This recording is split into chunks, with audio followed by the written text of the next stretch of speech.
Welcome to Thriving Tribesmen. My name is Kuri, your host, and I'm excited to be making this episode. Today, we're going to deep dive into standards. And usually we talk about standards within reignite. Standards as in we set and stack.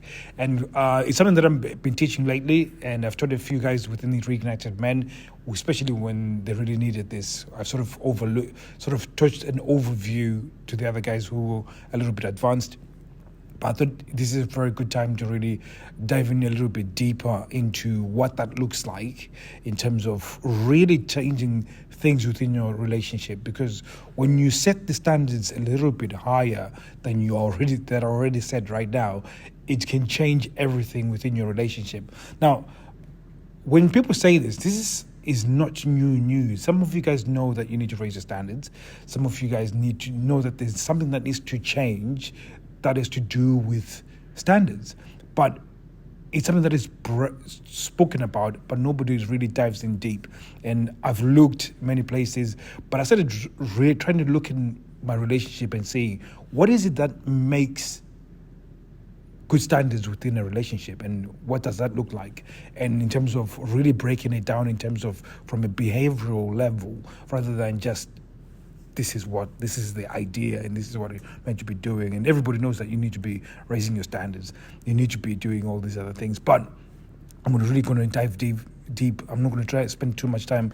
So when it comes to standards, there's three things that you need to be doing within standards. And you'll see this three things sort of theme come up with many of the lessons that I like to look for. These three things that you can put together to make it easy to understand. So the first one is probably one you may be already thinking about, is boundary setting. And when it comes to boundaries, really it's the expectation of the relationship. And you have to think of it that way in terms of my expectation of how you're going to communicate to me, whereas we're speaking as a couple, and my expectation is how we're going to talk about how we're going to parent as parents, how are we going to budget within the household, how are we going to plan our future, our next 10 years, our next 5 years. There's certain expectations that you put on that. And again, the way that your partner communicates to you about those plans and how that works out, if you are taking a passive approach or they're dictating to you how that is going to go. And so in terms of interactions, they even take a parent dynamic where they feel like they can speak to you as though they're a parent. Again, this is where boundaries become important, because you set expectations of how those communications are going to happen. When you don't do so, then that person speaks to you as though you're a child, and therefore, in their eyes, you don't look attractive because they can speak to you as though you're a child. And again, most people take this passive approach where I'm not going to put any boundaries, because if I put any boundaries, then she will she will have a fight, and by having a fight, then that means that I'm definitely not going to get any sex. So in order to try and get sex, I'm just going to keep it a little bit more less friction, or reduce the friction in terms of the conversations, and therefore by reducing friction, or in fact by lowering my boundaries and reducing friction for her, she can get into my boundaries and really treat me with disrespect. And generally, this is where most people go wrong when it comes to setting the standards, because they don't have any boundaries. And by not having boundaries, like I said, there's several places where boundaries become, you have to be able to break down the conversations that you have within in fact, not the conversation, the interactions that you have within your relationship, and know that those you have to set expectations, and those expectations are not so you become a complete arsehole and then make it completely difficult, but it's something that is collaborative and it's respectful. It's something where you can both agree and also be ready to disagree. So this is the bit where, like I was saying, that when it comes to setting standards, having a disagreement isn't the wrong thing. And this is where I hear so many people that say, our relationship is good. We are happy, we've got no arguments, and therefore our relationship is good. The only problem is we don't have sex. And what they don't realize is that the lack of argument is probably the reason why they're not having sex. The fact that you do not have a set of standards to show, or at least to resist some of the things that she said. Because there's no way you can be married to somebody who's completely right in every single thing that they do without you having a point of view that is correct and be able to move the relationship to a positive place. So generally, most people, they concede, they give all this real estate in terms of decision making to their partner and not set any boundaries when it comes to decision making in terms of their relationship, in parenting, in running the house, and it becomes almost a matriarch house where she is the leader, and then when she becomes the leader, there's definitely no way you're having sex, because again, she then won't.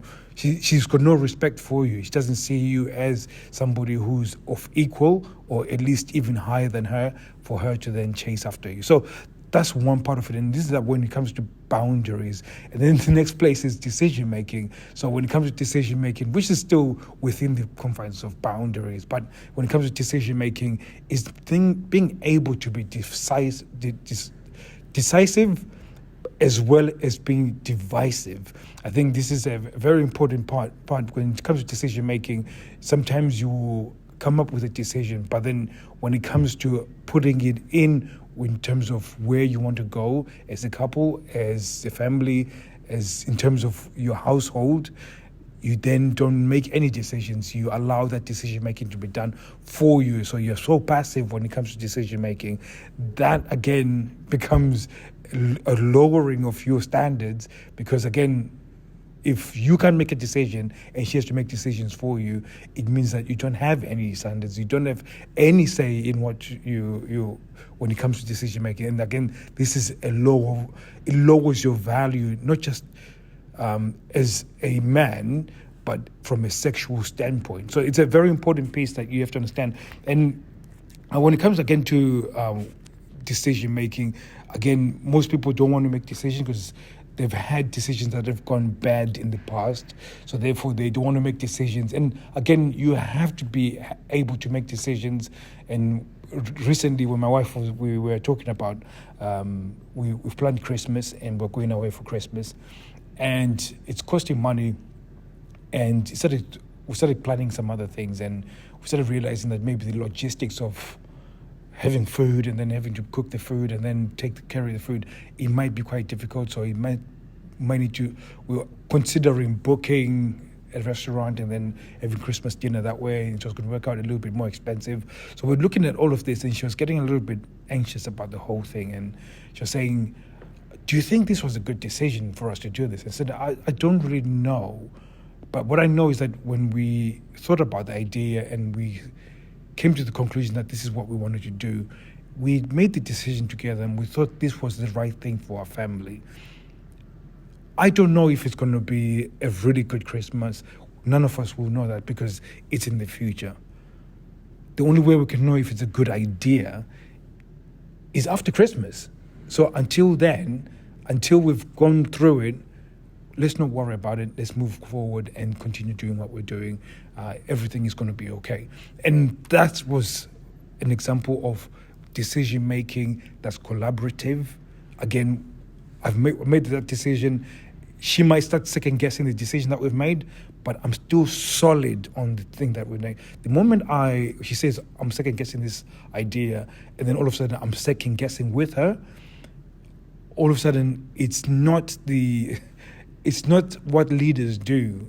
When I made that decision, I'm not sticking to it. And that ability to stick through a decision and maintain a level of not just blind optimism, but maintaining that optimism is what's going to carry us to make that Christmas very good, and then be able to continue on and really have that enjoyable experience for our entire family. Now, that's just an example of when it comes to decision making and how you have to look at decisions. That sometimes, again, when you make a decision, it's a decision that may affect you in the future, but until that thing that is you've decided comes to fruition, you will never know if it's a good decision or bad decision. You just have to be able to stick with it. And sometimes, yes, you might have to call an audible and say, okay, maybe I might need to change something in order to have a different outcome. But generally, again, this becomes a very important piece when it comes to standards, that, okay, he's willing to make decision and really stick to it. And regardless of what obstacles comes along the way, is going to maintain that focus to get to it, which is an important part when it comes to raising standards. When you can do that, this is what builds trust over a period of time. And again, this is what makes them then feel more attracted to you, because when it comes to decision making, she knows that when you make a decision, you're going to be the one that's going to be carrying the whole family through, because you are consistent and you're tenacious, and it makes you look attractive. So the last but not least is knowing your worth. So again, most guys, when it comes to boundary setting and decision making, they sort of give it up to your partner, and they give it up because they feel like, I'm not worthy to be making this decision, and if I make this decision, I might lose out somewhere else in the relationship.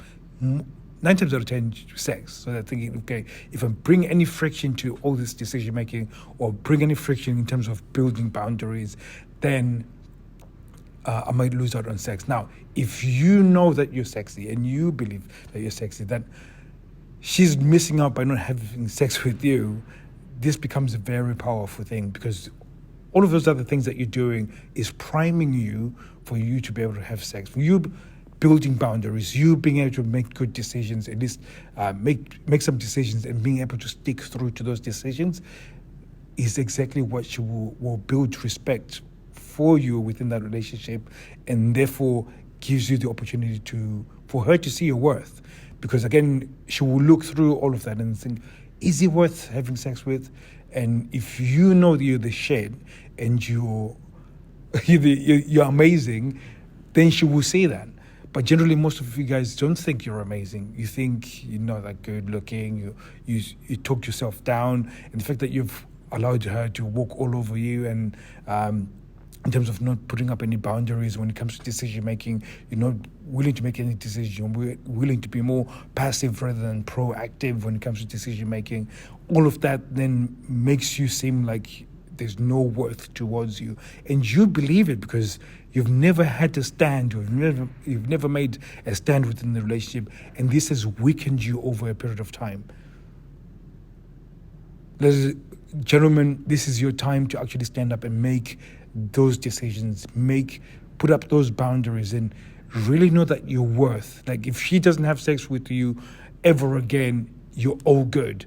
A lot of you guys, because she's not having sex with you, you're all broken up and you're suffering with depression, you're self-medicating with porn, you're doing all sorts of things that are even more self-destructive, and you're now even more miserable than ever before because you're not knowing your worth. I always say that to my wife. She has even said it this weekend. She's like, oh, if you don't do that, I'll not have sex with us. Like, yeah, okay, no problem. If you don't decide not to have sex with me again, okay, no problem. And guess what? The following morning, we're having sex. And it's the fact that I'm willing to say I am good without you is what started building my value, because she knows I know my worth. That she doesn't define my worth sexually, and therefore that's what, again, raising that standard, that it's not enough for her to just walk down there. Before that, she'd walk down naked the stairs, and I just completely ignored the fact that she was naked. Didn't say a thing, and therefore that was me raising my standards, that if you are going to seduce me, you're going to have to bring more than just being naked. You're going to have to, have some conversation, move bigger investment in order to get my attention. And therefore that was me showing my worth, that I'm worth more than, you need to raise your investment for me to be attracted to you. And again, by doing so, it increased the value of the actual sexual interaction, which is a very important piece. So I'm just going to end it on here. I don't know how many minutes I have gone through because I was reading off some notes, which is kind of rare, or 40 minutes. But hopefully this is something that is going to help you guys, so you can just understand that you can raise your standards and then you can stack them. And you stack them, like I said, with decision making and putting your boundaries and actually knowing your self-worth, so that you can stack these things. And when you stack them, you become this really unmovable force when it comes to the interactions within your relationship. So I know it's a little bit longer than we usually go, but hopefully this is something that's going to help you guys in terms of really changing your sexless relationship. Thank you very much. I'll be speaking to you soon. Take care.